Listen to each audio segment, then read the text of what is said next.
শান্ত হব? আমি শান্ত হব?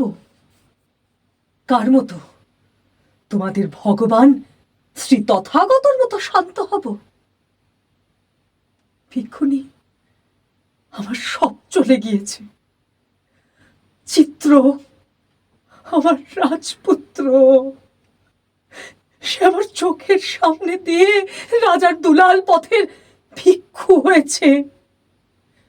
আমার মান, সম্মান, সম্পদ, আমার পুত্র সব চলে গিয়েছে। ভিক্ষুণী, তুমি আজ আমাকে বলছো শান্ত হতে? আমি মগধের মহারানী লোকেশ্বরী। আমি আসছি নটার গল্প চ্যানেলে রবীন্দ্র জয়ন্তী আর বুদ্ধ পূর্ণিমার 2 পুণ্যতিথি একসঙ্গে আমরা সেলিব্রেট করছি পূজারিনী গল্পের মাধ্যমে নটার গল্প চ্যানেলে। চলুন একসাথে শুনে নিই মগধের সেই ইতিহাস।